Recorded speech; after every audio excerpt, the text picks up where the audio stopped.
ডাকসু নির্বাচন ঘিরে ঢাবি থেকে প্রবাস সবার আলোচনায় এখন এই নির্বাচন। কিন্তু মাঠের প্রচারণার চেয়ে ভয়াবহ লড়াই চলছে অনলাইনে। সামাজিক মাধ্যমে প্রার্থীদের লক্ষ্য করে ছড়ানো হচ্ছে গুজব, ট্যাগিং, বিদ্বেষপূর্ণ প্রচারণা। এর মূল নিশানা নারী প্রার্থীরা। এবারের নির্বাচনে নারী নেতৃত্ব বেড়েছে উল্লেখযোগ্যভাবে। ভিপি, জিএস, এজিএস সহ সম্পাদক ও সদস্য পদে লড়ছেন অনেকেই।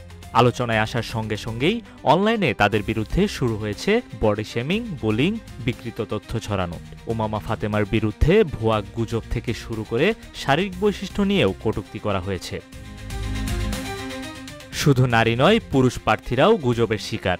ছাত্রদলের ভিপি প্রার্থী আবিদুল ইসলামকে শিবির ট্যাগ করা হয়েছে বারবার। তিনি টকশোতে পরিষ্কারভাবে বললেও সামাজিক মাধ্যমে গুজব থামছে না। অন্যদিকে শিবিরের প্রার্থীরাও ছাত্রলীগ ট্যাগিংয়ের শিকার হয়েছেন, যার ফলে অনলাইনে সত্য মিথ্যার সীমারেখা মুছে যাচ্ছে।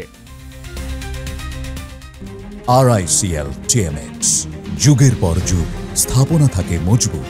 প্রার্থীদের পোস্টে প্রতি মুহূর্তেই ভিড় জমাচ্ছে বট অ্যাকাউন্ট। হাজার হাজার ভুয়া আইডি থেকে ট্রল, গুজব ও বিদ্বেষ ছড়ানো হচ্ছে। সাংস্কৃতিক ইউনিয়নের পেজ পর্যন্ত উড়িয়ে দিয়েছে হ্যাকাররা।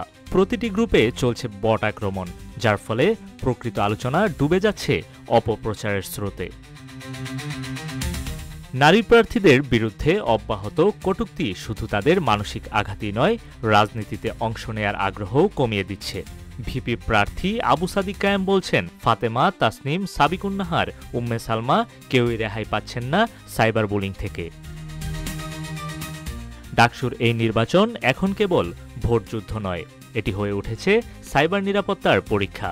মাঠে প্রার্থীরা লড়ছেন ভোটের জন্য, অনলাইনে লড়ছেন নিজের সম্মান ও অস্তিত্ব রক্ষার জন্য। প্রশ্ন উঠেছে, যেই বিশ্ববিদ্যালয় থেকে জাতীয় নেতৃত্ব উঠে আসে, সেখানে যদি নারী প্রার্থীরাই সবচেয়ে অনিরাপদ থাকেন, তবে রাজনীতির ভবিষ্যৎ কতটা সুরক্ষিত? নিউজ ডেস্ক, রূপালী বাংলাদেশ।